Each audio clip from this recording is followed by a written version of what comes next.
Hi, I'm Dr. Gemma, and welcome back to Cognitive, the Knitting Psychology podcast.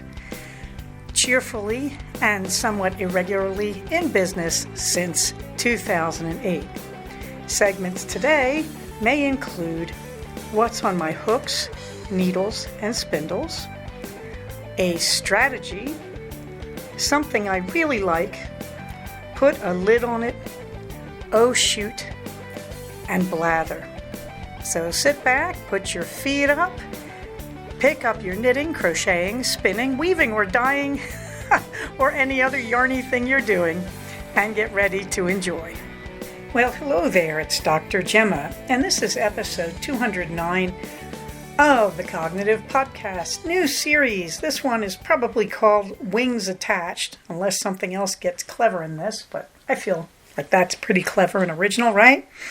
And you can see me in the show notes for this episode. I have my latest race picture, and I'm looking like I'm doing anything but flying, but I'm having a great time and I'm waving at the volunteers. I have a thing about racing. When I pass volunteers, I do the thank you sign from ASL, and I wave and I yell thank you if I have enough wind left to do it. So there I am, enjoying myself mightily in the Santa Clarita 5K. If you really want to see the show notes, they are at cognitivepodcast.blogspot.com, or they are on Ravelry in the various threads for our podcast, for the Cognitive Podcast.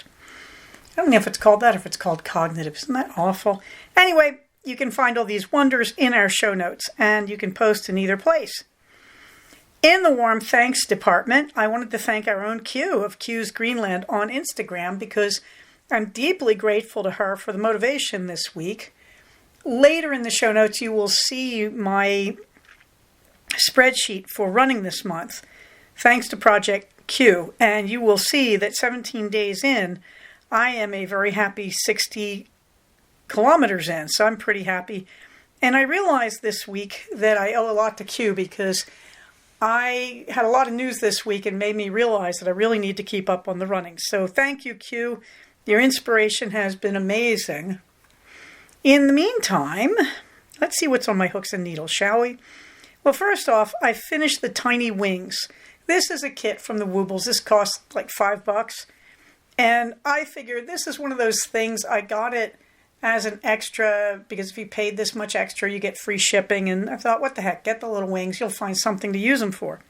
Fortunately, somebody over on my Reddit group, a subreddit about Woobles, nicknamed me the Fairy God Ferret, because my username involves the word ferret. I did not make this up. It was assigned to me. And I just thought it was so hilarious. And so I have really enjoyed being the ferret. And when I created a Barbie Wooble in an evening gown instead of in the pink gown that comes with the kit, one of them said, she is Barbie Cinderella and you are her Fairy God Ferret. Well, this stuck and I love it. So the next thing I did, as you can see, was I crocheted a ferret. And you may remember the ferret was kind of stuck on the drawing board. And I finished the wings this week. I found the kit and thought, yes, there we go. And so I gave the ferret little forelegs based on Fred the dinosaur. These are incredibly easy to do, let me tell you. It's like 4 stitches. And then I stuck the wings on the ferret. So you can see a picture of me with the ferret on my right shoulder being my mascot, because she and I are the Fairy God Ferrets. So I'm rather enjoying those pictures. There's a picture showing her little forelegs and then the wings. And it was a very easy, pleasant thing to do. So I'm calling the ferret finished as well. She is finished as the Fairy God Ferret. Sure, she could have hind legs and a tail, but do I feel like doing that? No. She works great the way she is. In progress, well, the stash toss is at 43 in versus 62 out. I did take an extra skein because of getting the kit out of my supplies for knitting. In the meantime, I haven't done a darn thing on anything else, but I am starting to assemble my list of things I want to work on. During Thanksgiving, it's only 4 days. You would think it was 2 weeks from the way I'm doing this.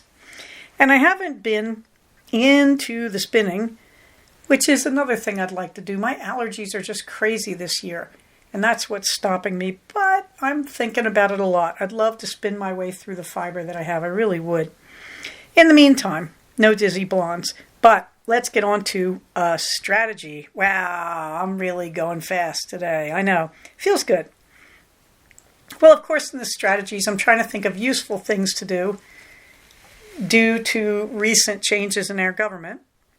And one of the things that has struck me is that we're going to get hit by the tariffs.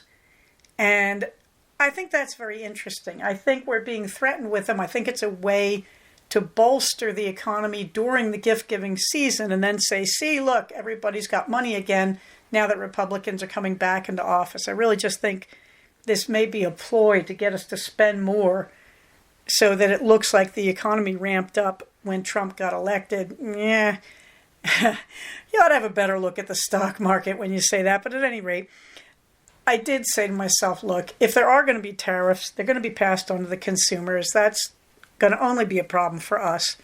And so while Biden is in office and we don't have the tariffs, yep, buy your high-end stuff. Buy the things you think you need that are expensive.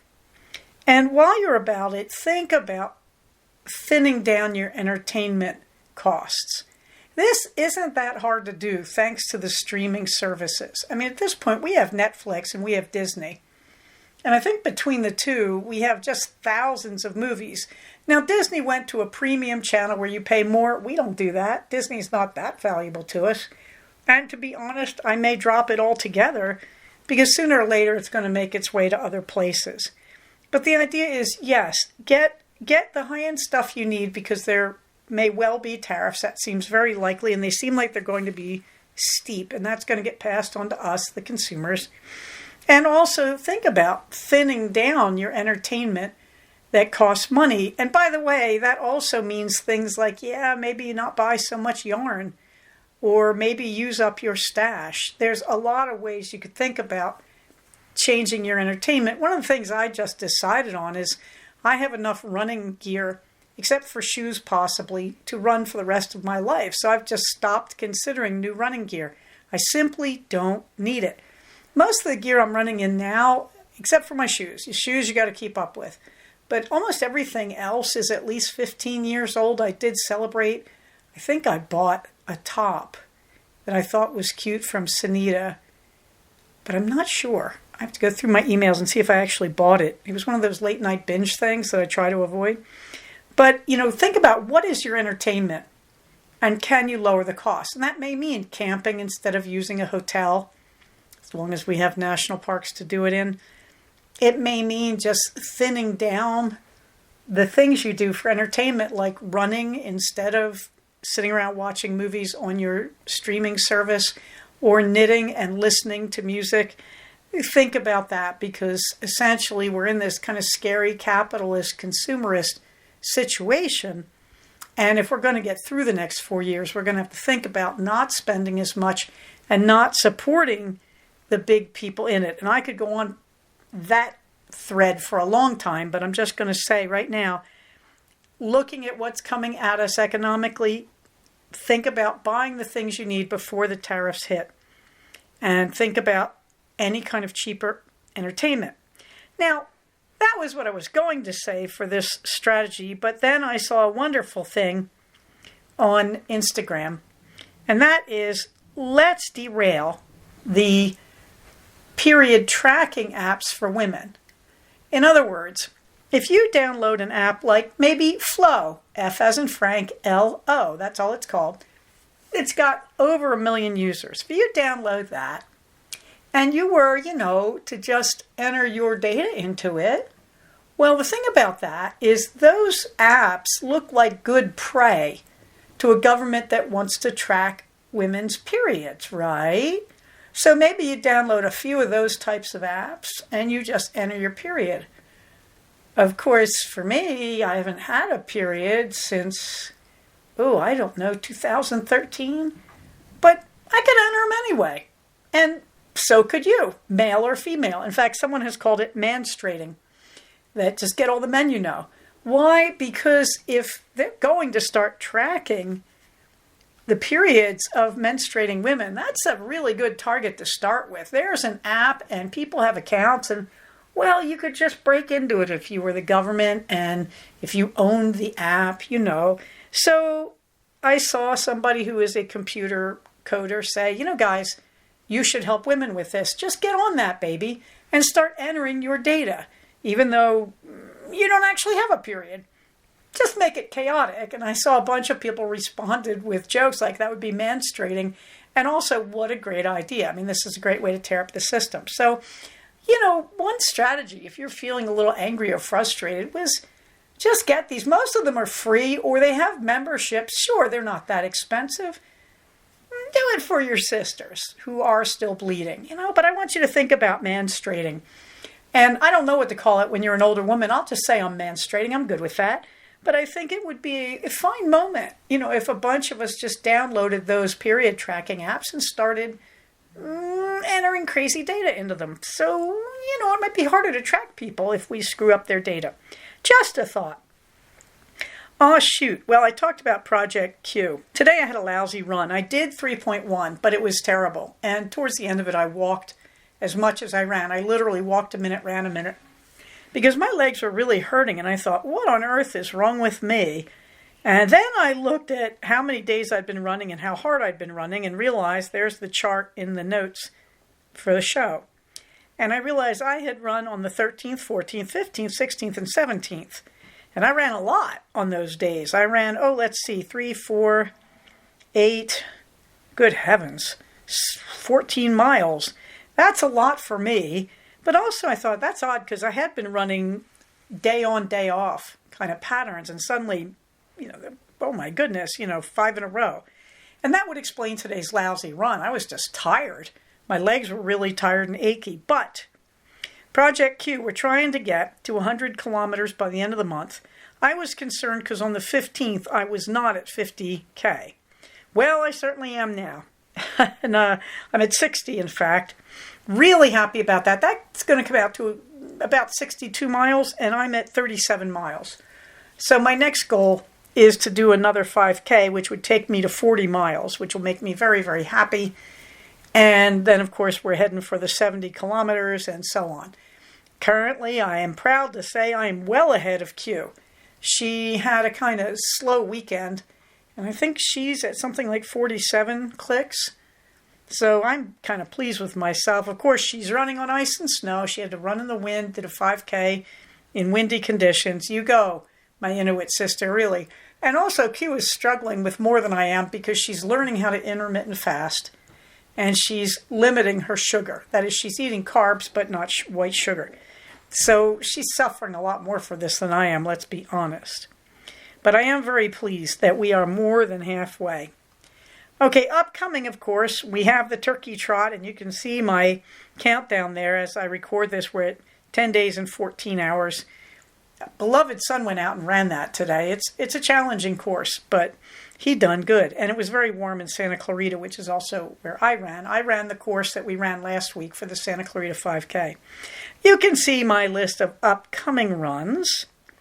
Currently, after the Turkey Trot, on November 28th, we're looking forward to the Jingle Jog on December 21st. That will be the first day of my Romule. I'm looking forward to that. In the fluffy books, I sort of plowed to a halt in the Flavia Albia death on the Tiber because I wanted to read the end of Georgette Heyer's Regency Buck. And I was listening to Regency Buck at night, and it was getting a little too exciting, and I thought, no, I really just want to read that. Because I'm listening at night and I keep falling asleep. I can't get to the end. So at night I started the Nonsuch. And it's got the same lousy reader that we had on The Reluctant Widow. I am unhappy about this. I'm really unhappy because I was bored out of my tree in the first chapter.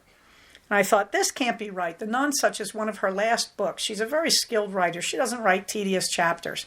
I was correct. I went and read it today, and it's really funny and clever.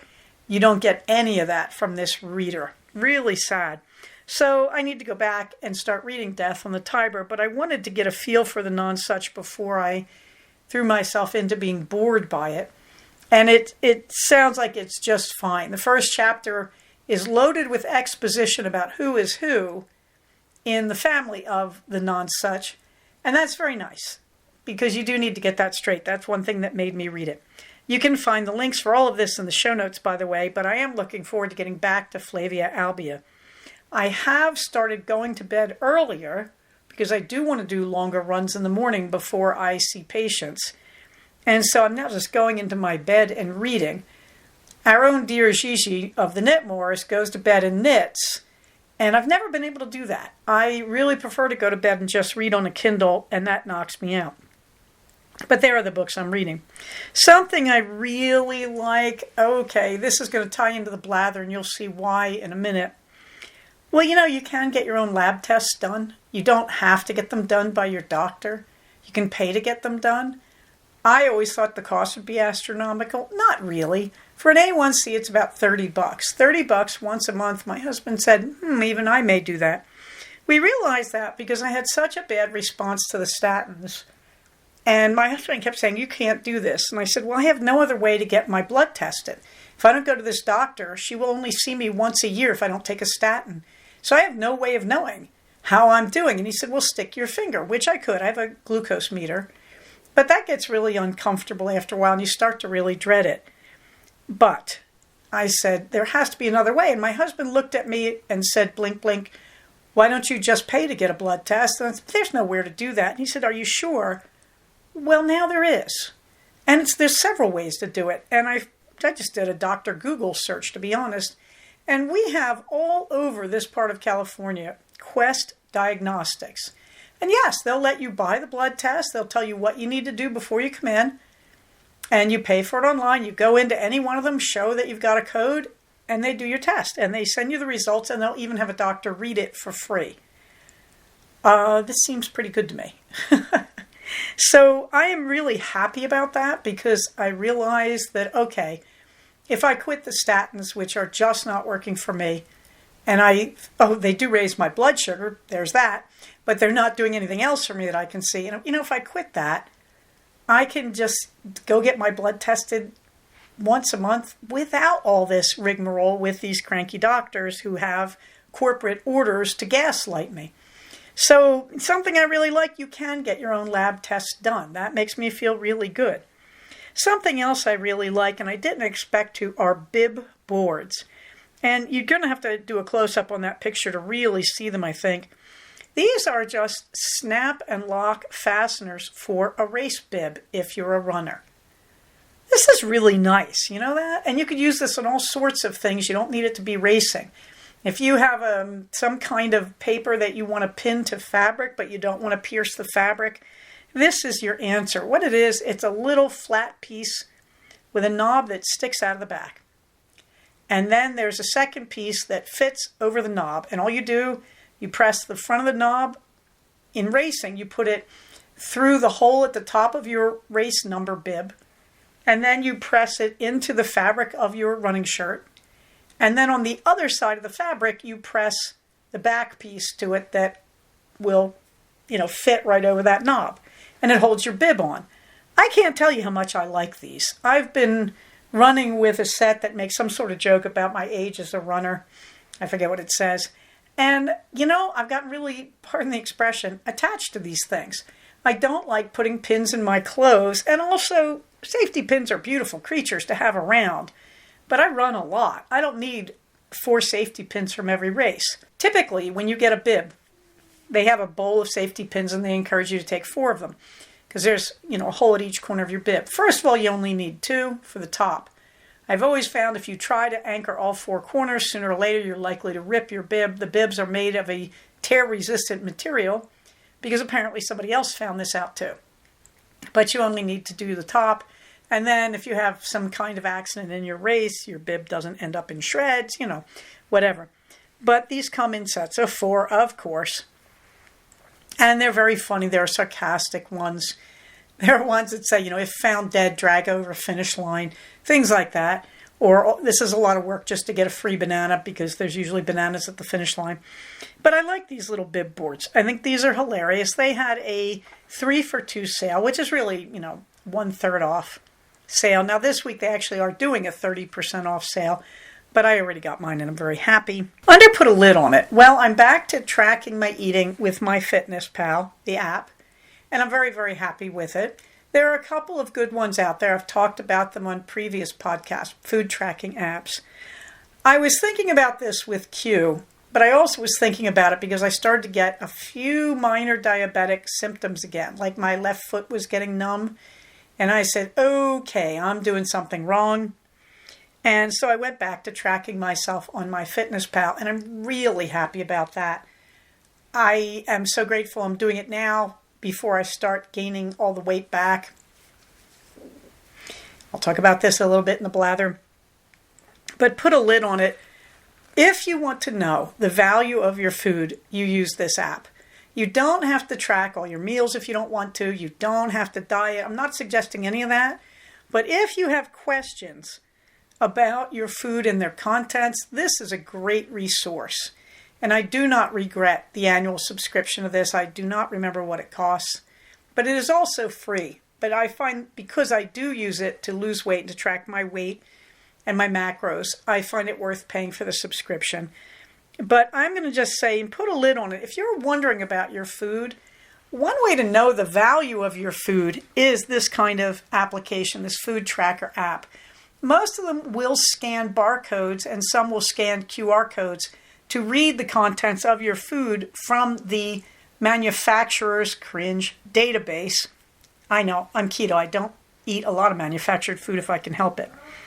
Now, the other thing I want you to know is, well, what about my recipes? I mean, what if I make a recipe? How do I use MyFitnessPal with that? You enter your recipe and you just scan or enter all the ingredients one by one.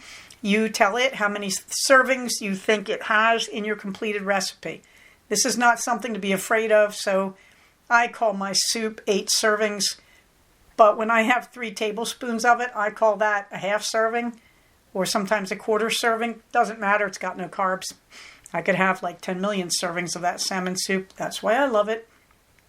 But at any rate, if you want to know the values of your food, the carbohydrates, the fat, the calories, the protein, anything, you want to use one of these apps. And that's what I've been thinking about this week in terms of put a lid on it. Also, I got the Yuka app, and this is spelled Y-U-K-A. The Yuka app is interesting. It is made by a French manufacturer, French coding team actually. And basically, you enter a food or scan a food's barcode, and it will tell you, is this food safe? Does it have safe ingredients? And it will recommend foods that do have safe ingredients that you could use to replace it. If you are me and your business is keeping your liver and kidneys alive because you have diabetes, this thing is amazing. So I have to say I've been using it for about 3 days and I'm fascinated by it. And this is, again, the Yuka app, Y-U-K-A. I believe it was free, but they do ask for donations. I probably will. So, oh my goodness, we're setting a record here. We're on to the blather. Well, I got a blood test this week after taking statins for a month. I felt absolutely terrible, depressed. I felt like life was worthless. I mean, I get clinically depressed on statins. My doctor keeps saying, no, I don't. Then I went into my chart, the chart that the medical practice uses, and she entered me as having a depressive episode of major depressive disorder. I was furious, and my sugar went up, which it will do from statins, stress. Okay. But I do think I was cheating a little because I was running and I was thinking I could get away with it. No, you can't. So I'm still in the pre-diabetes zone, just barely. I got a 6.4. So I am not happy about that. I am seeing Dr. Gaslighter on Thursday morning, and I stopped taking the statin the minute I got the blood test. And at this point, it's like, okay, this is useless. I'm not sure why I'm even seeing her because the readings that I got on the blood test aren't even reliable, but I'm curious to see what my lipid readings will be. At any rate, now you know why I'm back on MyFitnessPal, back looking at things like the Yuka app, back considering getting independent lab tests. I'm thinking of just saying, look, I'm going off the statin and I'm done with you. See me once a year. We're finished. Or I'll just keep a straight face and smile at her and then say I don't want to see you for another year. Tell her I won't be back for a year, but do keep prescribing. We'll see how this goes. Cross your fingers. rub the beads, say a little prayer, use the prayer rug, whatever appeals to you, that I keep my temper with Dr. Gaslighting. Meanwhile, we are prepping for Yule. And part of that is the things I've said above, looking at the higher end things we need, but also Junior, the beloved son. He is running now because he is officially finished with his running team, his cross-country team. He aged out finally. And okay, now what? And we really feel he has a lot of energy. He will just run up and down our hallway jittering. He's just full of energy. And so we realize, we really have to dedicate ourselves to keeping him running. So, we realized, okay, he needs to gear up like I gear up. He needs to have good quality running stuff that he can wear in all 4 seasons. He really doesn't have winter running gear. Mostly, they made them run in the spring and summer. So mostly we were worried about him running in incredibly hot weather. And so he could wear shorts and a tank. But the time has come where we have to look at leggings for him. And we always have to look at running socks for him. That's a norm. And we have to look at all the other things you wear, like what kind of long sleeve shirt and where do you store your stuff, running belts, water belts, whatever, bib boards, all the little stuff that I don't think about because I've been collecting them slowly over the years. And of course, upgrading the running shoes. So all of that is on our plate. And that's nice because Christmas is coming. It's a perfectly good time to buy that stuff. And Christmas is coming before the tariffs hit. So that's a pretty good time to buy that too. All right, so we are outfitting Junior to run forever, is what I've got in the show notes. And that's pretty much it. We're hoping, and if you have kids, I want you to think about this. We're hoping to train him as I was trained, and my husband was trained back in the 1970s, that you have to incorporate exercise into your life. And sure, maybe not every day, like I've just found out, running 5 days out of the last 5 straight days, and being just too tired, I have to take tomorrow off whether I want to or not. Oddly, I don't want to. This 100K competition with Q in Greenland is really motivating me. But my legs, my knees especially, are saying you have to. But at any rate,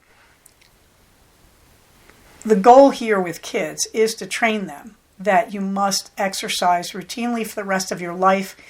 And I do worry about it more because when I was my son's age, we didn't have computers in any usable form by the public.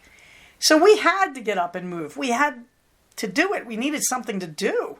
And what concerns me is younger people now, and I mean Gen Y, Gen Z, they don't have to get up. They have a lot of entertainment just sitting, staring at their computers, as we all know, because we've all done it, not to blame them. We all sit around and stare at our computers a lot more than I'd like to. So I think it becomes really incumbent on us as adults raising kids that we must inculcate this value into our kids, that you can't sit at a screen all day. You're going to get overweight, depressed, diabetic, mentally ill. You have to get out and move. Okay, having done that lecture and added another strategy here that you probably didn't need for parenting, moving on to the community resources, you can see the links for the books that I've used and recommended here in the show notes, for my favorite resources that I've recommended here, and for skills and techniques that I like. You can also find a link to my link tree, and there's a picture of it in the show notes to give you an idea what I'm talking about, but you have to hit the link. The picture is not linkable. There is the list of our wonderful CFR 10 sponsors. And I hope over Thanksgiving that's going to get incorporated into the resources list. And finally, there is our calendar. First, you can find a cluster of groups here in the Santa Clarita Valley, where if you want to craft, you can learn to craft. I would really tell you Yarnopoly and Second Saturday Stitchers, they not only do crochet and knitting, I've seen them do felting, I've seen them do beading. It's amazing. They'll do just about anything. And then we have the Sit and Stitch group, the second and fourth Saturday of the month, typically at the Joanne Darcy Library out in Canyon Country. If you know the area, that's the corner of Sierra Highway and Soledad Canyon Road. And the Santa Clarita Valley Free Craft Exchange, not as lively as it used to be. But I would recommend, if you're in this area, you go to their group on Facebook and look, because I really think you should have this in your area. I think anybody should consider, if you're in this area, volunteering to lead one of those events, like, hey, on this Saturday, I'll be the organizer. Let's all go down to this park. Here are the rules as far as I know them. And if you're not in this area, you should consider doing a free craft exchange. It is just good karma. Meanwhile, my vacation schedule was below all that. I'm living for November 28th. It's only 4 days off, but that feels like an eternity to me. And of course, that will be also the date of Thanksgiving and the turkey trot. Up and down the hills on packed dirt paths with a lot of sand. Everybody think kind thoughts about me on Thanksgiving morning. If you're American, on November 28th in the morning. If you're not American, really think kind thoughts about the old lady hauling herself up and down a surface like that with hills. In the meantime, Rome Yule, December 21st through the 29th I have off, but then really effectively I have off almost to the 2nd because most of my patients won't show up, I promise you. I don't know why they even have office hours. And then you can see my upcoming races after that. And CFR 11, 2025, that will be October 11th, 2025. I have not sat down to do the planning. I suspect that will be part of Rome Yule. In the meantime, Minerva gets the last word. Minerva wants you to know that she will protect her human. I don't think she's threatening you because I don't think any of you would hurt me in the first place. But I think she's pointing out that this is a lovely thing that cats are willing to do, that we don't give them enough credit for. We have videos of cats protecting babies and protecting puppies from bigger dogs. The cats really will protect you, which is why I republished that lovely little print, A Black Cat is Not Evil. It is a symbol of protection. One of these days, I swear, I will print it out and put it on my wall. And then, of course, there is Minerva trying to protect me. She's leaning off the bottom of our queen mattress, and she's stretching out one paw as I reach a finger to her. And as I pointed out, either she is trying to recreate the ceiling of the Sistine Chapel with me, you know, where God is touching the finger of Adam. And I wouldn't put that past her. She's a very intelligent person. But also, I think she's just greeting me, saying, you're mine. It's a little bit of possession there, which also is a nice reading for the ceiling of the Sistine Chapel, I'm just going to say. But I think the last word is, we're not alone in this world. We have friends, loved ones, and yes, cats and dogs who want to protect us. And Minerva would like to remind you of that there is still love and protection in this world. In the meantime, remember that if we are loving and protecting each other, we're actually acting like a community, aren't we? And when you help and support your local communities, you are supporting your own individual situation. That we live in communities, and protecting the rights of communities is a way we protect our own rights. Having said that, everybody, stay safe, take care of each other, and I will talk to you soon. Bye-bye. So we have come to the end of another episode of Cognitive. Please do not use this podcast to diagnose yourself. If you think you are having a mental health problem, please contact a licensed mental health professional. Show notes for these episodes can be found at cognitivepodcast, all one word, .blogspot.com. Episodes can be found at iTunes under the name Cognitive Podcast, but also can be found posted next to the show notes on the Blogspot page. Thank you so much for listening. Everybody, stay safe, take care of each other, and I'll talk to you soon. Bye-bye.